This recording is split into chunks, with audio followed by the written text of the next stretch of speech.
Carl Tizzy's choice earlier on in game 2, which led to their demise. And they lock in their own Selena and Tam. So Kilowash now back on to his favorite hero for the past few months. And here, Bren Esports, they pick up a first pick, Esmeralda, as well as are they going to deny Raflesia their Kufra? All By honestly, but they lock in the carry first. yeah, all honestly, Raflesia wasn't even as impactful on that Kufra earlier Yes, on. yes, that was surprising to me. Man, I don't know what the possible picks here are going to be. Is Raflesia going to be on the Atlas? Atlas looks like a good pickup here.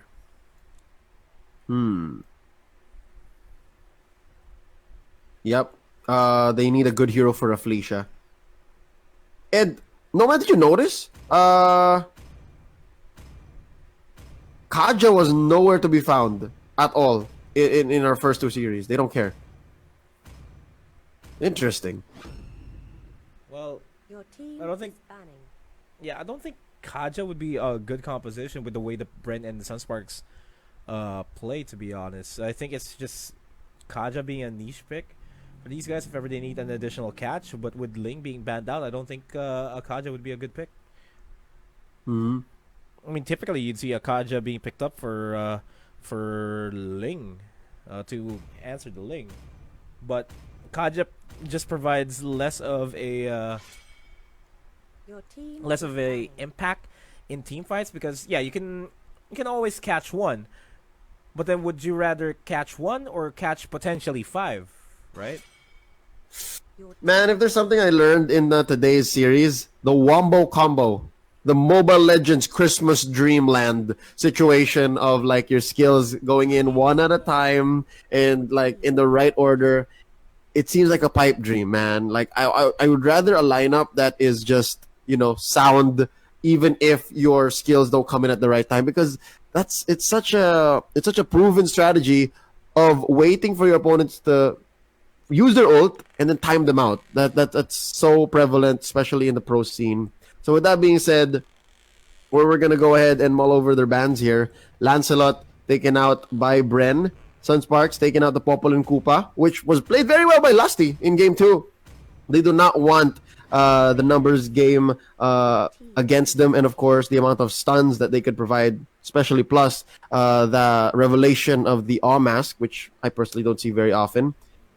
But we're going to be cleaning up the lineups now. We're going to be rounding them out with Valir and a Uranus for Bren Esports. Sunsparks was put into a bad spot with their final pick. They banned out the Claude and Kimmy for Carl TZ, sure. But the response for Bren banning out the Lancelot, there's JP's gonna be stuck with a Granger, and this Granger isn't going to be impactful in this fight, I feel. I'm questioning this. Would they flashed the Hanzo? Would the Hanzo not have been okay? It might have been like something tells me it might have been all right, It would have been especially if it tried to hunt down the carry, right? But I don't know. Sunsparks, they made the call here. They made a decision that it should be the Granger and not the Hanzo. Man, what's going on in the minds here of Sunsparks? They're in a tight spot. Well, is there something that Arcadia knows about Granger that we don't know yet?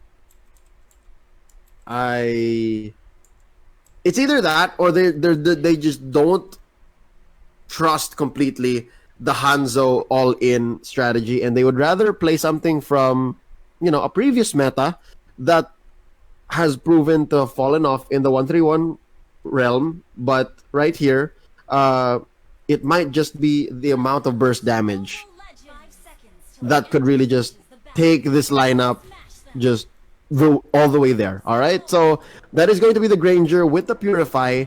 So obviously they do not want to get slowed down and stunned by the Valir, knocked up by EJ, and Rebo with the Falling Star Moon. Even if he does jump onto JP, he could survive. So that's a thought. It's a thought that we will have to ponder as Kilowash goes for the very wunderbar, if I do say so myself. But he's gonna be paying the Whoa! price. Oh, he's not gonna be paying the price because Nope. he takes down Rafleisha. No price to be paid. Kilowatt said, "I'll take it for $3.99." Oh, but he was quite sour, Nomad. He was so sour, and he dies to the Valier up top. Lusty gets a kill with the help of his turret, Carl but Teasy. they did score another kill though, and that is going to be EJ in mid. And this is Kill VJ low on HP against a Rebo. He's gonna survive that, but early 2 kills here. By Sunsparks. We're looking good so far, but this is how the game was during game number 1. Game number 2. They had the lead, Yeah. but and then they eventually lost it with Bren Esports out macroing them. I think Sunsparks needs to go and out macro Bren Esports themselves. Or manage to keep hold of what advantage they have. They are the beatdown. We know that now. It's defined here, especially with the early start. And their heroes are stronger in the early game too. So you want to be able to fight right now, especially when Cartesi cannot just yet. So Sunsparks, get the memo. You are the beatdown. So pick the fights while you can. They're trying to look for the fights too. And speaking of looking for fights, they do look for the fight. Rafleisha jumps in, but just exits there in that fight. Yeah, Reflection did not have the links just yet, so I'm guessing he was just playing on deceptions, like scaring the members of Bren Esports. Like, oh, does he have it? They're gonna get us. But oh, look at this, Death Bush up top. Oh, nice jump. Rafleisha's paying the price for that. Okay, that was a really thin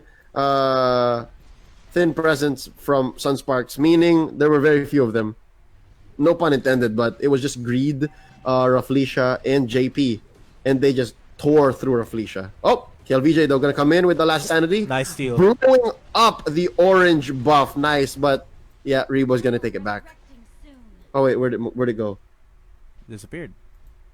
Oh, okay. All right, so at least that's fine. It's better that way. Oh, Greed stuns Few. Few, that's 4 members and still getting away. Wow, the power of consecration. I don't know, man. It doesn't feel like a good trade losing your. Yeah, you got the buff away from Rebo or for Cartesi, but that's still a kill going to the hands of Rebo, and Rebo Yeah. on the Esmeralda is, I wouldn't say godlike, but really good on that Esmeralda. Give him that Yeah. edge, he's gonna come out on top. Yeah, no, I think I agree. That was a bad decision from Kiel, but it's better than nothing, right? I think he caught himself in that situation a little too late. But look at this. JP gonna rain down the Sonata onto EJ, missing that last one. An arrow by Agreed. Hits EJ, but there's no follow through, he's too far off. Kiel with the stakes. Not gonna get anyone. Last insanity into the back with Lusty biting the dust. Greed gets the final touch and the kill. Now Rebo being nice rained down rage. upon by JP with the bullets. Rafleisha gets the kill at the Cartesi. Oh, how wonderful would that be? It's the carry going down. No pun intended. It actually is the carry, the core. And Rebo gonna follow soon. Few, a little too late to the party. Hey guys, what's up? Is there anything going on here? He jumps in onto Greed. And JP is gonna make sure that he knows he's not invited. And they're gonna rain down on this turret. Taking it out. Nice conversion here. Few, lucky to walk away with his life. Very, very lucky. He would have died down there. And looking at how the gold is happening right now, very comfortable here. JP is having 1,000 gold ahead of this carry. But I fear that there is going to be a drop in JP's performance here, because carry would be able to, as long as carry manages to secure a 10k gold, carry should be able to outscale JP for that matter. But Oh, for sure. Sunsparks needs to keep this pressure on. They're gonna Yeah. secure this. That they want to end this as fast as they can, because they recognize that carry is a threat in the late game. Yeah, unlike one of your favorite superhero films, Sunsparks here needs to understand that they're in the mid game now, and this is where they're strongest. The mid game. right? When JP has just the right amount of items, wherein their rotations are good, they're not pushed in all the way, they can snowball from here. And target prioritization a little off here. Raflesia taken out first kill. VJ using the last insanity as a retreat, and that is going to be multiple buffs going onto Sunspark's side, plus a turtle amongst them, and that's the best that they can do in such a situation. But man, how salty would you be if you could not finish off these two turrets in mid and bot? Ugh. Oh, that's perfectly fine. They're one hit from any minion that decides to push up, you know. And all things considered, that just allows Sunsparks to just focus their attention elsewhere in the map for now. Probably potentially the top side. Rage, nice flicker out by Greed. Not gonna get connected. There goes the Falling Star, but not catching anybody. There goes a good Fatal Links as well. Lusty almost goes down. The last bullet's not gonna be up. There goes the Rhapsody to secure the kill. And this is now Sunsparks pushing the advantage here. Arrow's not gonna be connecting onto anybody. Kilowatt still in the follow, but is going to be disengaging. Carlty's here. He has his orange buff. JP and Raflesia gonna follow through. Ooh, Carlty's is scared. He has shorter range compared to other marksmen like Kimmy. So even Granger. There you go. They finally finished the job, mid and bottom. Man, I hate it whenever I try to push a lane and I don't finish it. But at least there you go. Kilowatt able to bring a minion wave in there. Oh, EJ jumping onto Kilowatt. Kilowatt, can he still pop the Cotton Inferno? He can. Oh, he's surviving. Here we go. He did it. That orange minion, that orange buff is going to be threatened. Lusty goes down. JP gets the kill. EJ up next. And up top, look, Kel VJ's just working. Look at Kel. He's just clearing the waves, and Rebo has to answer. He's forcing Rebo. He's low, though. So that's the attention away from the team, and that's going to be JP secondary to kill onto Carlteezy. Top bot lane turn is going to go down. It's just going to be Rebo on his own. Rebo come home. They can Rebo end this. go They can home. end this from Rebo now. go home. He needs to defend. Rebo go home. Rebo phone home. Oh, I think this is it. Nomad, this might just be it. Oh, we're going to see game 4 so much sooner as Sunsparks goes ahead and takes game number 3. 2-1 is our current score here in the Mytel International Championships Grand Finals. Is the battle of the countrymen, Bren Esports versus Sunsparks, and Sunsparks goes ahead with the lead, threatening match point. Oh, one more match away, and this is going to go to Sunsparks. There's not much I can help to analyze here with because it was so fast. 7 minutes 42 seconds. That's got to be some sort of record. That might just be the Mytel International Championships record for fastest game. I feel like it is. And looking at how these teams are mounting up a fight, it's all or nothing now for Bren Esports.